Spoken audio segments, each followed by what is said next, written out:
हूं स्वप्निल। LAC के कई मोर्चों पर मात खा चुका चीन अपनी साजिशों से बाज नहीं आ रहा है। भारतीय सेना के पराक्रम के सामने पहाड़ियों में पस्त हो चुका ड्रैगन रोज रोज नई साजिशें रच रहा है। इसके साथ ही वो लगातार युद्धाभ्यास कर यह दिखाना चाहता है कि उसकी तैयारियों में कोई कमी नहीं है। लेकिन भारतीय सेना भी ड्रैगन की हर चाल का करारा जवाब देने के लिए तैयार है, चाहे वो थल हो, जल हो या फिर नभ। भारतीय सेना चीन पर चौतरफा पलटवार के लिए पूरी तरह तैयार है।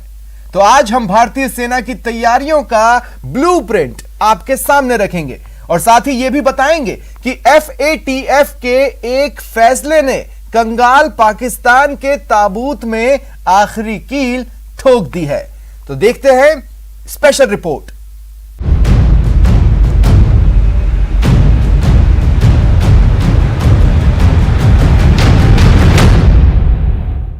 LAC पर कई बार मुंह की खाने के बावजूद ड्रैगन रोज रोज नई साजिशों का जाल बुन रहा है। लेकिन भारतीय सेना पूरी तरह मुस्तैद है चीन की हर हिमाकत का भरपूर जवाब दिया जा सके। इसे लेकर भारतीय सेना ने मजबूत किलेबंदी शुरू कर दी है। LAC के अहम ठिकानों पर काबिज भारतीय सेना सीमा पर तो बेहतर तैयारी में जुटी हुई है ही, वहीं समंदर में भी हो रही साजिशों से निपटने के लिए एशिया का सबसे बड़ा नेवल बेस तैयार कर रही है। यानी जल, थल और नभ वार कहीं से भी हो, जवाब जरूर और भरपूर मिलेगा। नेवी भी इस तरीके से आगे बढ़ रही है। आज तो हम दुनिया की टॉप 5 नेवल फोर्सेस में हैं, लेकिन वह दिन दूर नहीं है कि हम जल्दी ही कुछ ही वर्षों के अंदर दुनिया की टॉप 3 नेवल फोर्सेस में आकर खड़े। आसमान से समंदर तक रक्षा कवच तैयार।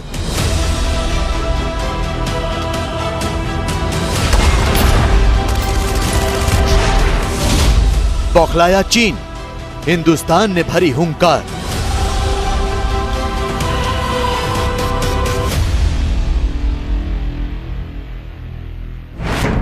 भारत और चीन में सीमा विवाद को लेकर तनाव कम नहीं हुआ है। भारत की तमाम कोशिशों के बावजूद चीन ने अपनी चालबाजियों से तौबा नहीं किया है। ड्रैगन LAC के करीब अपने सैनिकों की संख्या में इजाफा करने के साथ तेजी से निर्माण कार्यों को अंजाम दे रहा है। लिहाजा चीन को उसी की भाषा में जवाब देने के लिए हिंदुस्तान ने कमर कस ली। भारत की सरकार ने आंख से आंख मिलाकर चीन को घेरने का प्लान तैयार कर लिया है, जिसकी तस्दीक करती हैं ये 3 तस्वीरें। भारत ने परमाणु हथियार ले जाने में सक्षम सबसोनिक क्रूज मिसाइल निर्भय का सफल परीक्षण किया। भारत मेक इन इंडिया के तहत बन रहे विमान वाहक युद्धपोत INS विक्रांत को जल्द ही समंदर में उतारने वाला है। यही नहीं, भारत ने कर्नाटक के कारवार में एशिया का सबसे बड़ा नेवल बेस बनाने की नींव भी रख दी है। पाकिस्तान और चीन से लगती सीमाओं पर मिल रही चुनौतियों और दुश्मन देशों की साजिशों को ध्यान में रखकर भारतीय सेना ने अपनी सैन्य तैयारियों को मुकम्मल करने की रफ्तार को तेज कर दिया है। सीमा से लगते इलाकों में भारतीय सेना ने न सिर्फ निर्माण कार्य बल्कि अत्याधुनिक हथियारों, मिसाइलों, जंगी जहाज़ों और लड़ाकू विमानों का जखीरा इकट्ठा करना शुरू कर दिया है, क्योंकि भारतीय सेना किसी भी मोर्चे पर किसी भी तरीके की ढील नहीं बरतना चाहती। आसमान में उड़ती ये मिसाइल भारत की उसी तैयारी का हिस्सा है जिससे दुश्मन देशों के पसीने छूट रहे हैं। ओडिशा के चांदीपुर एकीकृत परीक्षण रेंज से जब इस मिसाइल ने उड़ान भरी तो चीन और पाकिस्तान सहम उठे, क्योंकि ये कोई आम मिसाइल नहीं बल्कि परमाणु हथियार ले जाने में सक्षम सबसोनिक क्रूज मिसाइल है। नाम है निर्भय। अमेरिका के टॉमहॉक और पाकिस्तान के बाबर से कहीं ज्यादा मारक निर्भय मिसाइल का भारत ने सफल परीक्षण किया है।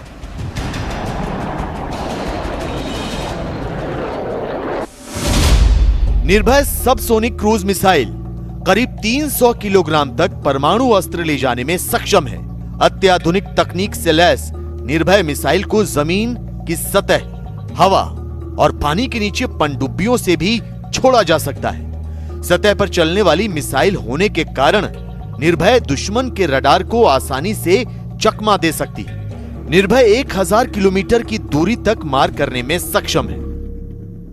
निर्भय मिसाइल सबसोनिक मिसाइल सिस्टम है और इसके अंदर जो खूबी है कि ये दोनों कन्वेंशनल और न्यूक्लियर वॉरहेड दोनों को डिलीवर कर सकता है।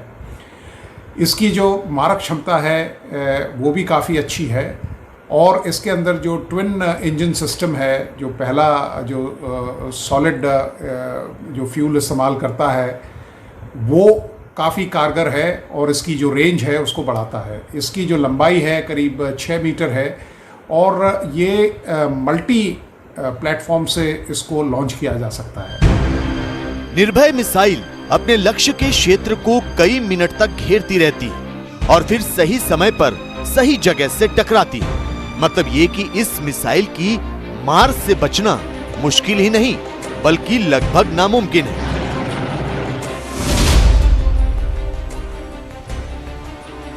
ड्रैगन की सेना दक्षिण चीन सागर की ही तरह हिंद और प्रशांत महासागर को जंग का अखाड़ा बनाने पर तुला है। भारत को घेरने के लिए चीन समंदर की गहराइयों में साजिशों का मकड़जाल तैयार कर रहा है। लिहाजा हिंदुस्तान ने भी चीन को सबक सिखाने का प्लान तैयार कर लिया है। गौर से देखिए ये तस्वीरें।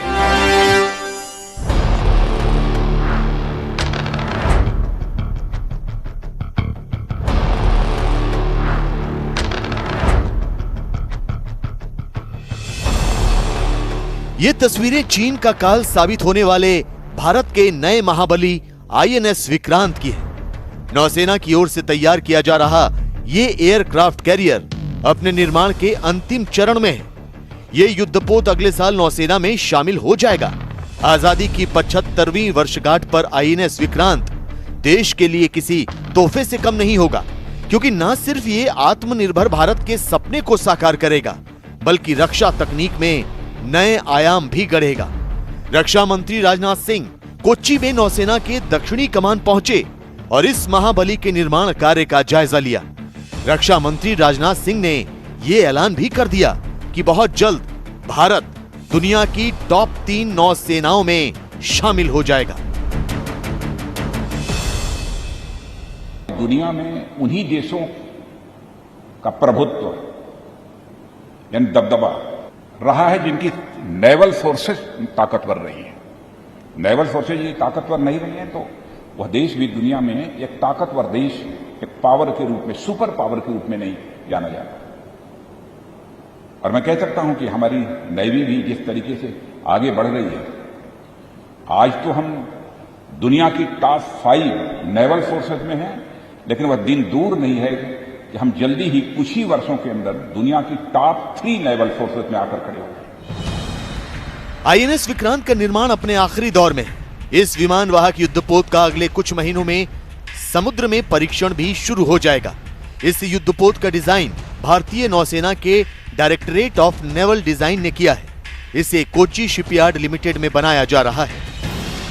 लेकिन आज विक्रांत को जो मैंने देखा है, मेरा विश्वास पक्का है कि आज तो विक्रांत बन रहा है, वह भी आईएनएस विक्रमादित्य से कम नहीं है, लेकिन वह दिन दूर नहीं है कि आईएनएस विक्रमादित्य भी बेहतर इस प्रकार के इंडिजिनस एयरक्राफ्ट कैरियर भारत में बनेगा और दुनिया के दूसरे देशों को हम भेजेंगे। उसको देखने के बाद भी मेरा हौसला बढ़ा है।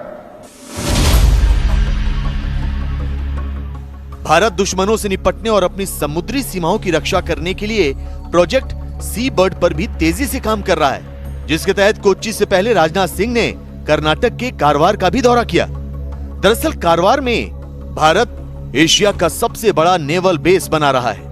कोशिश यह है कि इस नेवल बेस से किसी भी चुनौती या दुस्साहस का मुंह तोड़ जवाब दिया जाए।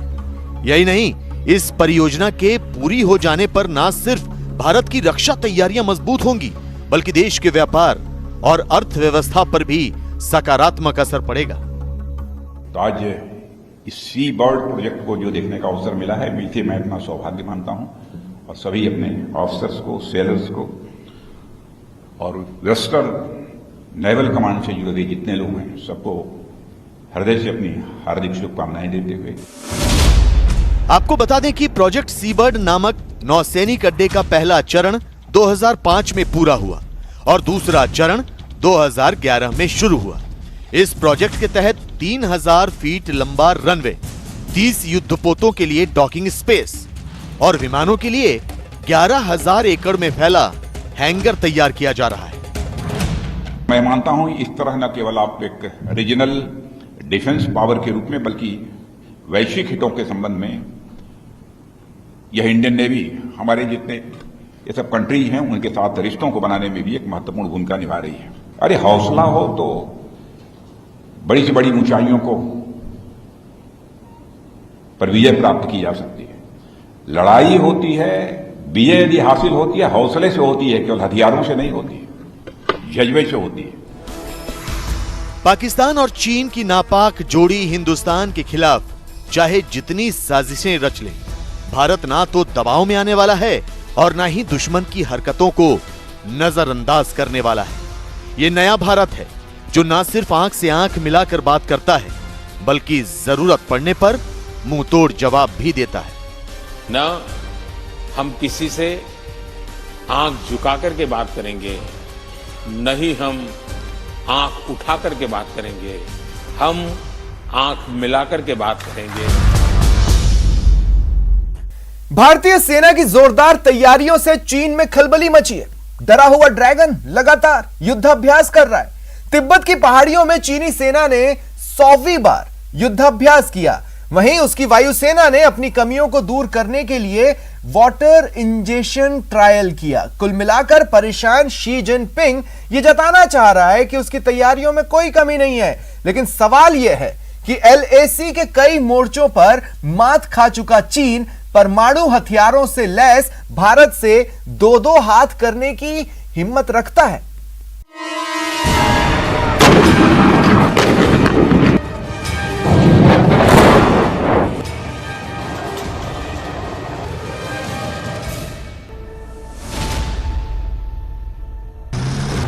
डोकलाम, गलवान और पूर्वी लद्दाख में भारत के हाथों शिकस्त का सामना कर चुका चीन लगातार सीमा विवाद को हवा देने की कोशिशों में जुटा है। चीन का विदेश मंत्रालय न सिर्फ आक्रामक तेवर दिखा रहा है बल्कि चीन की पीपल्स लिबरेशन आर्मी एक बड़े जंग की तैयारियों को जमीन पर उतारने की कोशिश में लगी है। ड्रैगन की खतरनाक साजिशों की तस्दीक करती ये 3 तस्वीरें देखिए। चीन की सेना ने हमेशा की तरह LAC के करीब तिब्बत में एक बार फिर मिलिट्री ड्रिल की है। चीन की वायुसेना वाटर इंजेक्शन ट्रायल कर रही है जिसके तहत लड़ाकू विमानों को पानी से भरे रनवे पर लैंड कराने और उड़ाने का अभ्यास किया जाता है, जबकि चीन ने अरुणाचल प्रदेश की सीमा के करीब बुलेट ट्रेन लॉन्च कर दी है। जाहिर है चीन भारत की बढ़ती ताकत और कद से इस कदर डरा हुआ है कि वो जमीन से लेकर आसमान और आसमान से लेकर समंदर तक अपनी सैन्य तैयारियों को पुख्ता कर लेना चाहता है।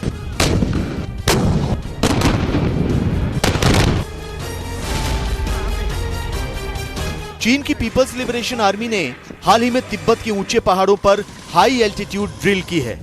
चीन की सेना के मुताबिक इस सैन्य अभ्यास का मकसद भविष्य की चुनौतियों से निपटना है, लेकिन पूरी दुनिया को पता है कि चीन पहाड़ पर पस्त होने का रिकॉर्ड बना चुका है, भारत के हाथों कई बार पिट चुका है। लिहाजा कयास लगाए जा रहे हैं कि चीन ने भारत की रक्षा तैयारियों को ध्यान में रखते हुए ही तिब्बत में एक बार फिर जंग लड़ने का अभ्यास किया है।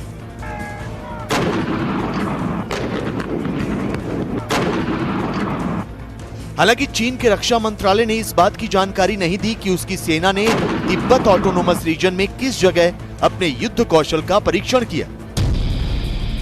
लेकिन खबरों के मुताबिक चीन ने तिब्बत में 3700 मीटर की ऊंचाई पर युद्धाभ्यास किया है।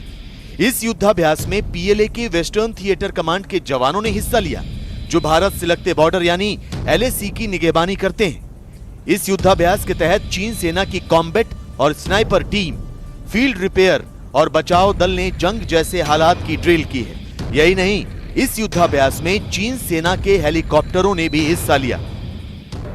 चीन का ये मुद्दा कि क्या चीन भारत पे अटैक करेगा या जिस तरह की मॉक ड्रिल्स वो तिब्बत या और जो एरियाज हैं उनमें कर रहा है, ये एक चीज़ तो दर्शाता है कि वो भी भारत से काफ़ी खौफजदा है और उसे ये डर है कि कहीं भारत कोई ऑफेंसिव लॉन्च ना कर दे। तो अपनी तैयारियों को पूरा मुकम्मल करते हुए, क्योंकि उसके यहाँ कॉन्स्क्रिप्शन आर्मी है और उनकी ट्रेनिंग बहुत ही लाजमी है। चीन के रक्षा मंत्रालय ने खुद कबूल किया है कि तिब्बत में उसकी सेना ने 1-2 बार नहीं बल्कि इस साल करीब 100 से ज्यादा युद्धाभ्यास किए हैं। मंशा साफ है, पहाड़ पर भारत की रणनीतिक बढ़त को कम करने की कोशिश।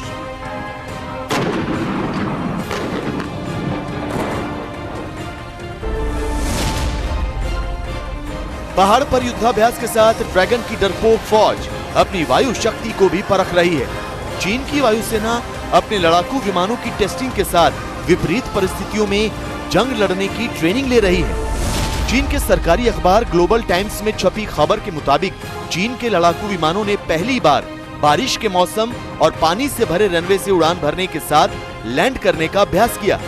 वाटर इंजेक्शन ट्रायल के जरिए चीन की वायुसेना ने खराब मौसम में अपनी मारक क्षमताओं को परखने की कोशिश की।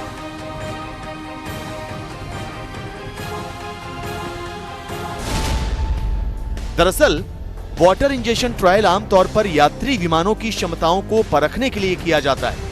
इससे ये पता लगाने की कोशिश होती है कि विमान पानी से भरे रनवे से उड़ान भरने और लैंड करने में सक्षम है या नहीं। इससे विमानों की बारिश के मौसम में उड़ान भरने की क्षमता का परीक्षण भी होता है।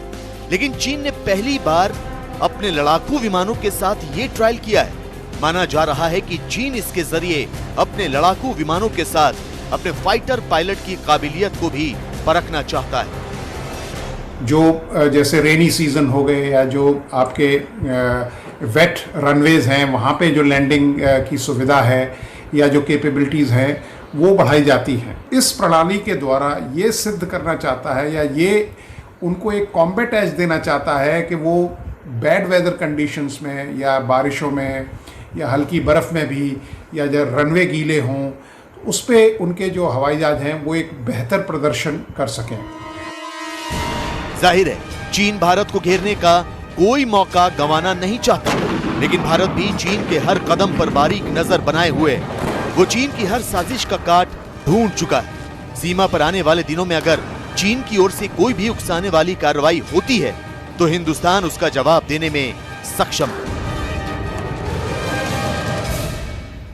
पाकिस्तान के ताबूत में आखिरी कील भी ठोकी जा चुकी है। जी हां, दुनिया में आतंकियों की रहनुमाई के सबसे बड़े चेहरे पाकिस्तान को FATF ने एक बार फिर जोर का झटका दिया है। FATF ने आतंक के साथी इमरान की तमाम दलीलों को दरकिनार करते हुए एक बार फिर उसे ग्रे लिस्ट में डाल दिया है। यानी पाकिस्तान के लिए कंगाली से उबरने के तमाम रास्ते अब पूरी तरह बंद हो चुके हैं।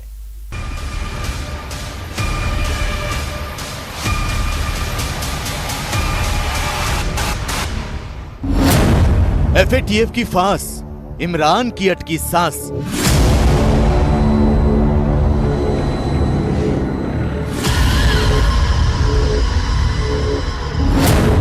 ग्रे लिस्ट में पाकिस्तान, इमरान हुए परेशान।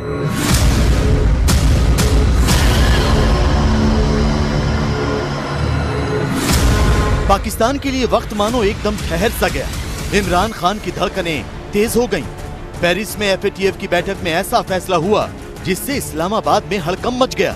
आतंकी फंडिंग और मनी लॉन्ड्रिंग पर नजर रखने वाली वैश्विक संस्था फाइनेंशियल एक्शन टास्क फोर्स ने पाकिस्तान के भविष्य पर मुहर लगा दी। 3 साल से इस संगठन की ग्रे लिस्ट में अटका पाकिस्तान राहत की उम्मीद कर रहा था, लेकिन पाकिस्तान को एक बार फिर पेरिस से बुरी खबर मिली। However, Pakistan is still failing to effectively implement the global FATF standards across a number of areas. FATF यानी फाइनेंशियल एक्शन टास्क फोर्स से पाकिस्तान को एक बार फिर राहत नहीं मिली। FATF ने पाकिस्तान को ग्रे लिस्ट में ही रखने का फैसला किया है। पाकिस्तान ने 27 में से 26 एक्शन पॉइंट्स पर काम किया, लेकिन टेरर फंडिंग की जांच ठीक से नहीं की। लिहाजा FATF ने पाकिस्तान को संयुक्त राष्ट्र के द्वारा घोषित किए गए आतंकियों के खिलाफ कार्रवाई करने का फरमान सुनाया। ये एक्सपेक्टेड था हालांकि पाकिस्तानी गवर्नमेंट कोशिश कर रही थी कि किस तरह से ग्रे लिस्ट से निकला जाए और वो क्लीन लिस्ट में आ जाए, लेकिन गनीमत यह है कि वो ब्लैक लिस्ट में नहीं गए। तो कोशिश कर रहे हैं और जब तक इंटरनेशनल प्रेशर बनता रहेगा तब तक पाकिस्तान किसी ना किसी तरह से कोशिश करेगा एटलीस्ट ओवर्टली दिखाने के लिए कि उन्होंने जो है ये टेररिस्ट का साथ छोड़ दिया है। दरअसल टेरर फंडिंग और मनी लॉन्ड्रिंग के खिलाफ ठोस कार्रवाई नहीं करने पर पाकिस्तान को जून 2018 में FATF की ग्रे लिस्ट में रखा गया था। तब से पाकिस्तान उसी लिस्ट में बना हुआ है। FATF ने आतंकी फंडिंग और मनी लॉन्ड्रिंग के केस में पाकिस्तान से 27 बिंदुओं पर काम करने के लिए कहा था, लेकिन उसने कई शर्तों को पूरा ही नहीं किया। यही नहीं, इमरान खान के राज में आतंकी खुलेआम पाकिस्तान का भ्रमण करते रहे। हाफिज सईद का कोट लखपत जेल के बजाय घर पर पाया जाना इसका सबूत है। इसके अलावा इमरान खान ने जो बाइडेन को भी नाराज कर दिया था। तालिबान पर नजर रखने के लिए अमेरिका ने पाकिस्तान से उसका एक एयरबेस मांगा था, लेकिन इमरान ने साफ इनकार कर दिया था। यही नहीं, पाकिस्तान के विदेश मंत्री शाह महमूद कुरैशी ने खुलेआम तालिबान का पक्ष लिया था, जिसका पाकिस्तान के सांसदों तक ने विरोध किया था। इन तमाम घटनाक्रम के बाद से ही ये कयास लगाए जा रहे थे कि इस बार भी पाकिस्तान ग्रे लिस्ट से बाहर नहीं आने वाला।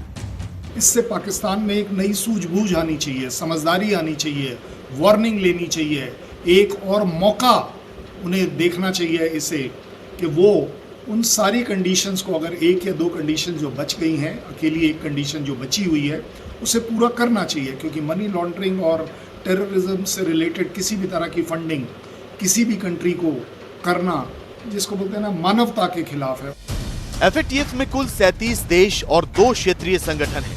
पाकिस्तान को ग्रे से व्हाइट लिस्ट में आने के लिए कम से कम 12 सदस्य देशों के वोट चाहिए थे, लेकिन अमेरिका और फ्रांस जैसे कई देशों ने पहले से ही आशंका जाहिर कर दी थी कि अगर पाकिस्तान ग्रे लिस्ट से बाहर आ गया, उसे पाबंदियों से राहत मिल गई, तो इसका फायदा वहां मौजूद आतंकी संगठन उठा सकते हैं।